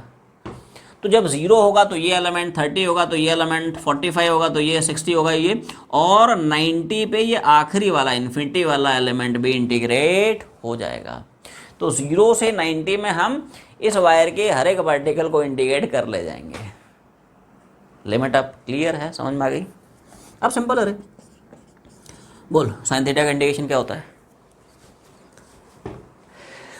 सब सो गए। साइन थीटा का integration it is minus cos theta, उल्टा होता है रे, ध्यान रखना। साइन थीटा का डिफरेंशिएशन होता है plus cos theta, sine theta का इंटीग्रेशन होता है माइनस कॉस थीटा, ठीक है। तुम लोग जो है रिवीजन करना शुरू करो रे। साइन का इंटीग्रेशन क्या, प्लस नहीं है, माइनस कॉस थीटा। अब लिमिट चिपका दे, अब इसमें जो है तो देखो फील्ड का एक्स कॉम्पोनेंट कितना minus G lambda by d और लिमिट चिपका दे। बोलो भाई लिमिट समझ में आ गई। माइनस बाहर ले लिया तो minus G lambda by d और थीटा 90 रखेगा तो कॉस 90, 0 रखेगा तो cos 0 upper minus lower limit है ना। तो this is minus G lambda by d cos 90 कितना कॉस 0 कितना है ना। तो बोलो रे तो क्या फील्ड का एक्स कॉम्पोनेंट क्लियर है। ऐसे ही वाई निकाल ले जैसे एक्स निकाला है ना उसी तरह से अब हम लोग आ रहे हैं किस पे। तो ई वाई हम लोग क्या देखें integration of D cos theta. देखो तो इंटीग्रेशन ऑफ डी कितना है बोलो G lambda by D D theta है ना। ये डी चिपका दिया और कॉस थीटा क्या है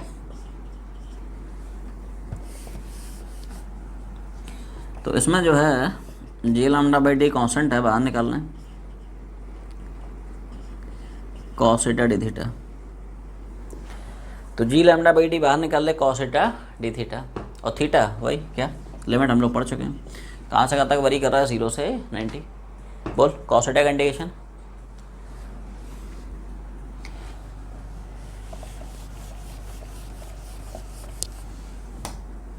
बोलो भाई कॉस थीटा का बिल्कुल कॉस थीटा का प्लस साइन थीटा।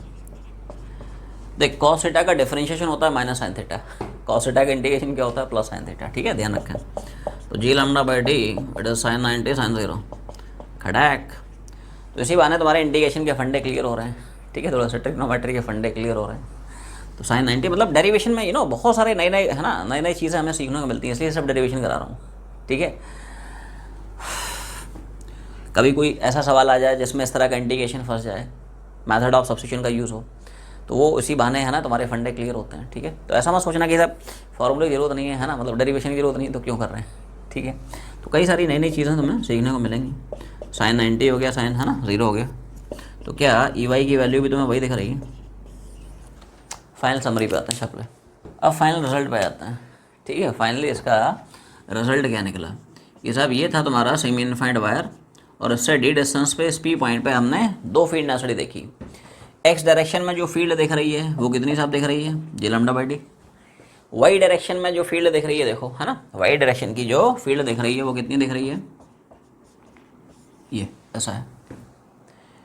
समझ आ गया ना। यही तुम लोगों को स्टार्टिंग बताया था कि सेमी इनफाइनाइट वायर के एक एंड से डी डिस्टेंस पे परपेंडिकुलर टू इट्स लेंथ दो कंपाउंड दो डायरेक्शन में हमें फील्ड नेसेसिटी मिलती है। One is along its length other one is perpendicular to its length. ठीक है ये डायरेक्शन समझ में आ गया। इस डायरेक्शन में क्यों है या इस डायरेक्शन में क्यों है ध्यान से देखें। क्या ई एक्स की वैल्यू हम लोग ये लिखे थे ई एक्स की वैल्यू लिखे थे integration of D sign theta और ध्यान से देख क्या ई वाई की वैल्यू हम लोग ये लिखे थे इंटीग्रेशन ऑफ आवाज नहीं आई एक्स डायरेक्शन में जो नेट फील्ड थी इसी का तो इंटीग्रेशन था रे। तो क्या पक्की बात है एक्स डायरेक्शन की फील्ड किधर होगी जिधर डी साइन थीटा और डी साइन थीटा किधर दिख रहा है खड़ाक ये इसलिए x component of field necessity इधर दिख रही है। ऐसे ही वाई डायरेक्शन में जो फील्ड है हमने क्या लिखी थी integration of D cos theta. तो ई वाई का डायरेक्शन वही होगा जिस डायरेक्शन में डी कॉस थीटा है और डी कॉस थीटा किधर है उस डायरेक्शन में देखो ई वाई है और दोनों के मैग्नीट्यूड बराबर आ रहे हैं जितना ई एक्स उतना ही ई वाई है। क्लियर है। तो ऐसे याद रखें कि सेमी इनफाइनाइट वायर के एक एंड से डी डिस्टेंस पे दो डायरेक्शन में हमें फील्ड मिलती है एक along the length of wire दूसरा perpendicular to length of wire. दोनों का मैग्नीट्यूड क्या होता है जी लैम्डा बाई डी। अगर मैं पूछता बता नेट फील्ड इंटेंसिटी कितनी है तो क्या हो जाएगा अंडर रूट ऑफ इसका स्क्वायर प्लस का स्क्वायर। ये सुनो एक ऐसे लिख ले लिखो resultant field intensity at point P S लिखो resultant field intensity at point P is. तो सब लोग देखें इधर देखो भाई आपको इवेंचुअली यही तो फील्ड देख रहे हैं जी लैम्डा बाई डी और ध्यान से देख क्या परपेंडिकुलर देख रहे हैं along the length perpendicular to length. ठीक है और इन दोनों का रिजल्टेंट क्या ऐसा देख रहे हैं इन दोनों वेक्टर का रिजल्टेंट कुछ ऐसा जाएगा। ठीक है ये जी लैम्डा बाई डी है तो क्या ये वाला वेक्टर भी जी लैम्डा बाई डी दिख रहा है पाइथागोरस चिपका दे नेट फील्ड नेसेसिटी निकल आएगा under root of the square क्या देख रहा है अंडर रूट ऑफ इसका स्क्वायर प्लस का स्क्वायर। या रिजल्टेंट का फॉर्मूला भी घुमा सकते हैं root of A square B square two A B cos theta वो बहुत लंबा छोड़ा जाता है इसलिए इसको उड़ा दिया है उसकी जगह डायरेक्टली यहाँ से निकाल सकते हो वैसे भी निकाल सकते हो root of the square twice of A into B into cos of theta theta की वैल्यू 90 हो जाएगी वाला टर्म आउट हो जाएगा यही तो आएगा। ये सुनो इधर देख A square B square two A B cos theta वाला तो उड़ गया ना dull response root of A square B square 2ab cos theta, cos 90 हो गया ना रे, वो 0 हो गया तो है ना। तो फाइनली अपने को इतना ही मिलेगा। तो ये कितना आएगा बोल, क्या इसको मैं ऐसे भी ले सकता हूँ, आना तो बोलो रे। अरे 1 + 1 2 होता है ना रे, ये थोड़ा डिफिकल्ट है समझ रहा ना, 1 + 1 2, तो ई हो जाएगा G lambda by D root 2।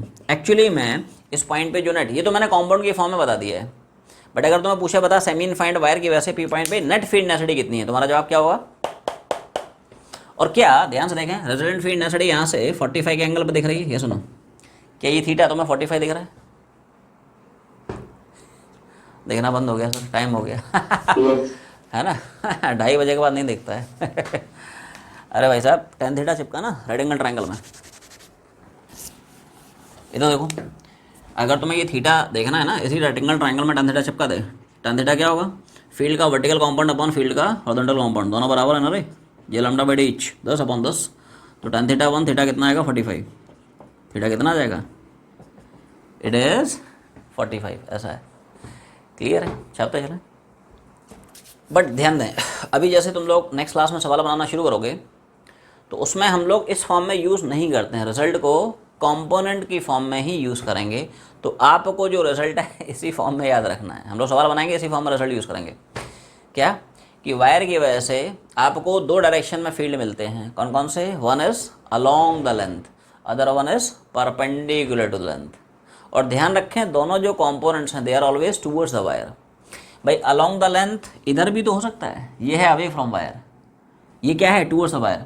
Perpendicular to length क्या है, ऐसे भी तो हो सकता है रे, लेंथ के perpendicular, this is towards the wire, this is away from wire. तो हमेशा ध्यान रखें दोनों जो कंपोनेंट्स हैं फील्ड इंटेंसिटी के किधर हैं, they are always along the wire, क्या ये कह सकते हो टूवर्ड्स द वायर, क्या है, चाहे अलॉन्ग द लेंथ हो ये भी टूवर्ड्स है, ऐसा होता है it would be away from wire. जो परपेंडिकुलर टू लेंथ है ये भी क्या है टूवर्ड्स है, ऐसा होता है it would be away from wire. Gravitational field necessity में हम लोग इसमें सवाल नंबर 6 तक उड़ा चुके हैं, सवाल नंबर 7 से जर्नी शुरू करते हैं। एक ही सवाल बचा है एक्चुअली में, एक ही सवाल बचा हुआ है,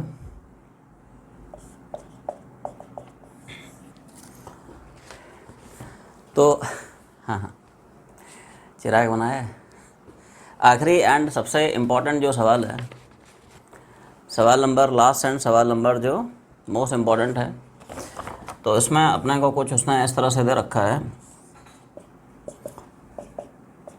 तो एज यू कैन सी कि अपने पास एक स्क्वायर है, साइड लेंथ मान ले L है, स्क्वायर के 4 कोपचे में 4 पार्टिकल चिपका दिए हैं उसने, 4 पार्टिकल्स हैं M, 2M, 3M और 4M, हर एक का मास जो है वो डिफरेंट है, ठीक है।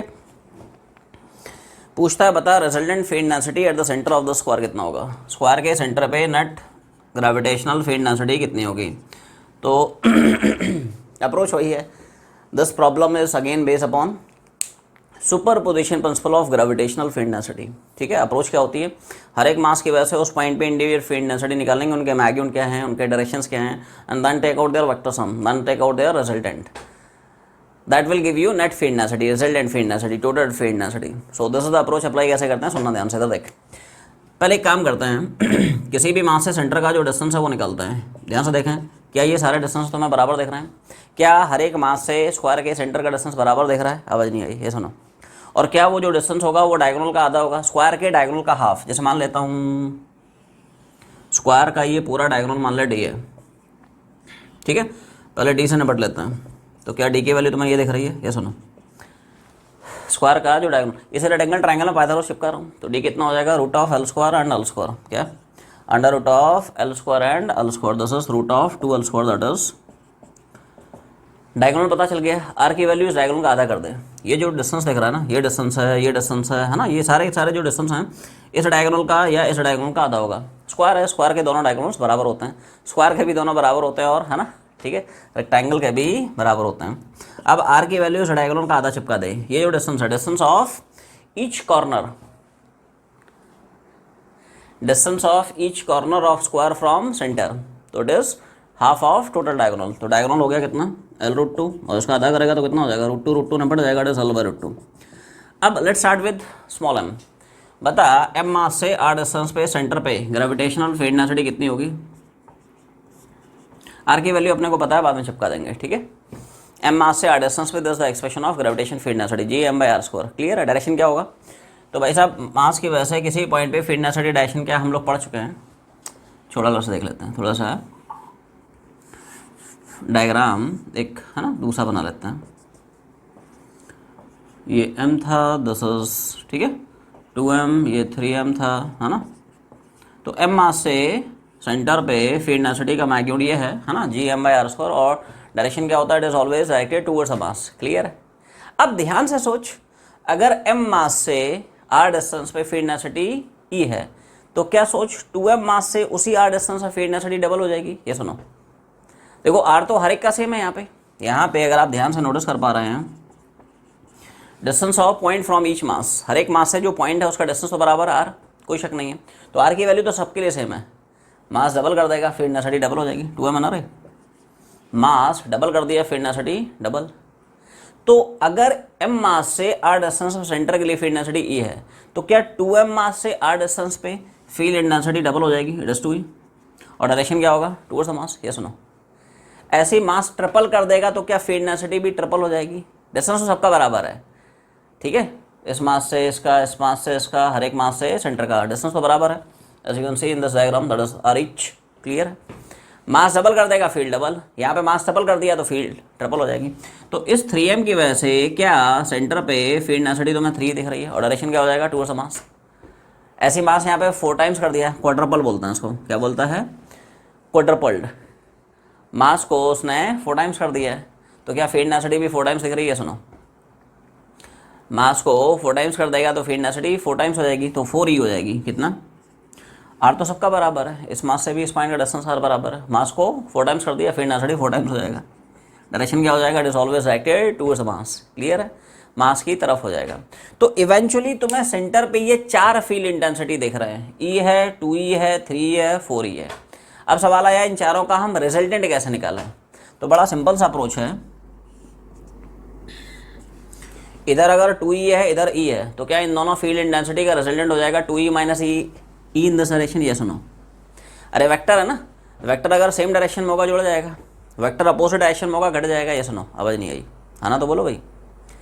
2e इधर है, e इधर है, अब सेम डायरेक्शन में होते तो 2e प्लस ई मतलब 3 हो जाता, बट अपोजिट डायरेक्शन में घट जाएगा, तो 2e माइनस ई कितना हो जाएगा, e। अब e इधर क्यों होगा, जिधर बड़ा वाला फोर्स उस डायरेक्शन में रिजल्टेंट फोर्स। जैसे ऐसे सोच, इधर से 10 न्यूटन लग रहा है, इधर से 4 न्यूटन लग रहा है, तो बता बॉडी पे नेट फोर्स किधर लगेगा, 6 न्यूटन लगेगा। जिधर बड़ा वाला होगा उस डायरेक्शन में रिजल्टेंट फोर्स लगेगा। भाई यही तो नेचर का लॉ है, दुनिया का यही रूल है, जो बड़ा है वो डोमिनेट करेगा, he will rule the world, right. तो ये भाई साहब बड़ा है तो ये रूल करेगा, जिधर बड़ा वाला उस डायरेक्शन में रिजल्टेंट फोर्स वही का नहीं है। इधर बड़ा वाला है, इसी डायरेक्शन में रिजल्टेंट फील्ड, तो 2e माइनस ई इधर इधर इधर, जिधर बड़ा वाला उस डायरेक्शन नेट फील्ड। ऐसी सोच, 4e इधर है और 3e इधर है, तो क्या इन दोनों का रिजल्टेंट e इधर दिख रहा है। ये सुनो, अरे अपोजिट डायरेक्शन में हो गया ना, फिर से दोनों के दोनों अपोजिट डायरेक्शन में, रिजल्टेंट फील्ड घट जाएगी 4e माइनस 3e, और डायरेक्शन क्या होगा, जिधर बड़ी वाली फील्ड उस डायरेक्शन में टोटल फील्ड। क्लियर है। अब ध्यान से देख, क्या ये एंगल तुम्हें 90 दिख रहा है, ध्यान से देखें, क्या ये एंगल 90 है। अब पूछोगे साहब ये एंगल 90 कैसे हुआ। तो अगर तुम लोगों को थोड़ा बहुत मैथ्स वास आता हो, थोड़ा बहुत मैथ्स वास तुम लोग पढ़े हो, तो स्क्वायर की एक प्रॉपर्टी है क्या, कि स्क्वायर के जो डायगोनल्स होते हैं हमेशा राइट एंगल पे कट करते हैं, रेक्टेंगल के जो डायगोनल्स होते हैं राइट एंगल पे क्रॉस नहीं करते हैं। मैथ्स पढ़ना थोड़ा ध्यान से, ठीक है। रेक्टेंगल के जो डायगोनल्स हैं they do not cut at right angles, but square के जो डायगोनल्स होते हैं वो हमेशा राइट एंगल पे कट करते हैं। आवाज़ नहीं आई, क्या ये प्रॉपर्टी तुम लोगों ने पढ़ी है, और नहीं भी पढ़ी तो टेंशन मत ले, ठीक है, मैं पढ़ा रहा हूँ, है ना। तो हमेशा ध्यान रखें, स्क्वायर के जो डायगोनल्स होते हैं वो हमेशा एक दूसरे को 90 पे कट करते हैं, मतलब पक्की बात है ये एंगल 90 है। तो इवेंचुअली इस पॉइंट पे आपको 2 फील्ड दिख रहे हैं, दोनों के मैग्नीट्यूड बराबर हैं और दोनों के बीच का एंगल 90 डिग्री है। तो यहाँ से रिजल्टेंट फील्ड डेंसिटी लिख सकते हो। Use the formula of resultant of 2 vectors, root of a square b square 2ab cos theta. a की वैल्यू b की वैल्यू e चिपका देना, थीटा की वैल्यू 90 रख देना, ठीक है। तो देखो ऐसा है,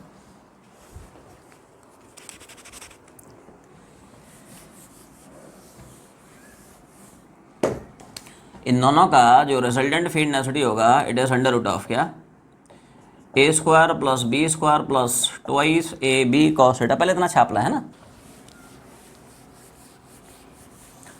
तो इन दोनों की रिजल्टेंट फील्ड निकालने के लिए just use the formula of resultant of two vectors, root of A square B square two B cos theta.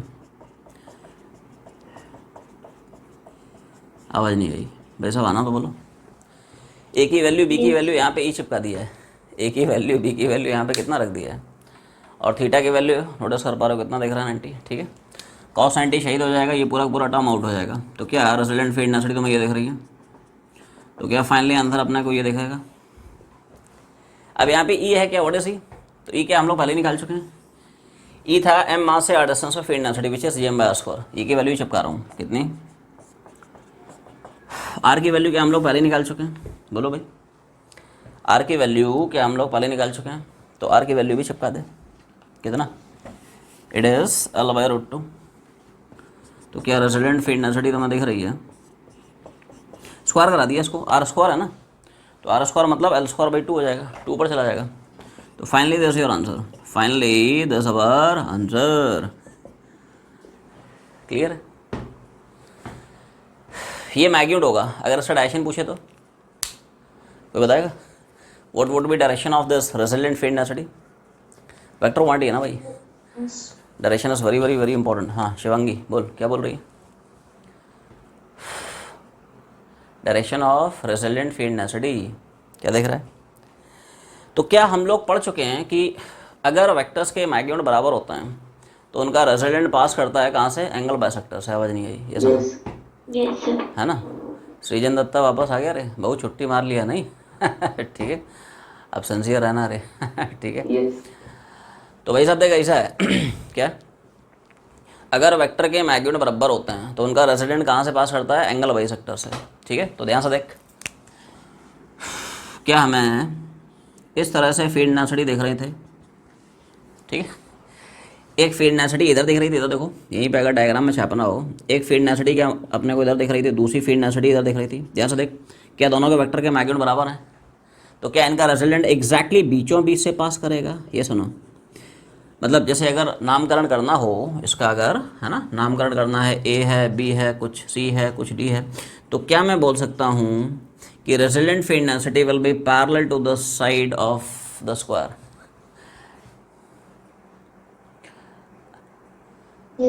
आवाज़ नहीं आई, देख समझ में आ रहा ना, इधर देख, एक्चुअली बीचों बीच से पास करेगा ना, पूरा 90 है ना, तो ये पट्टी 45 हो जाएगी, बिल्कुल बीचों बीच से पास करेगा। तो क्या ये जो रिजल्टेंट फील्ड डेंसिटी है, it is parallel to the side C D, it is parallel to the side B of the square. ये सुनो, समझ में आ रहा ना। अलग सा डायग्राम देख लो, उसमें मज़ा नहीं आ रहा होगा तुम लोगों को। थोड़ा सा डायरेक्शन के लिए, वैसे सवाल में डायरेक्शन पूछा नहीं था, ठीक है, उसने सिर्फ मैग्नीट्यूड पूछा था, बट अगर पूछता है ना तो अपने को अप्रोच थोड़ी सी पता होनी चाहिए, है ना, कि साहब एक फील्ड डेंसिटी इधर दिख रही है, उतनी ही फील्ड डेंसिटी इधर दिख रही है, तो दोनों के मैग्नीट्यूड बराबर हैं, इसलिए रिजल्टेंट बिल्कुल बीचों बीच से पास करेगा साहब। क्या एग्जैक्टली बीचों बीच से पास करेगा, ठीक है। और कह सकते हो रिजल्टेंट फील्ड डेंसिटी का जो डायरेक्शन है, ये पूरा 90 है, तो ये 45 चली गई, तो ये जो रिजल्टेंट फील्ड डेंसिटी डायरेक्शन है, it is parallel to the side C D या parallel to side B A. क्या direction of resultant field density is parallel to side B A और सी डी छापला। तो ये मैग्नीट्यूड हो गया, ये direction हो गया। सो आज की जर्नी हम लोग यहीं पे वाइंड अप करते हैं, तब तक पढ़ाई करते रहें। All the very best.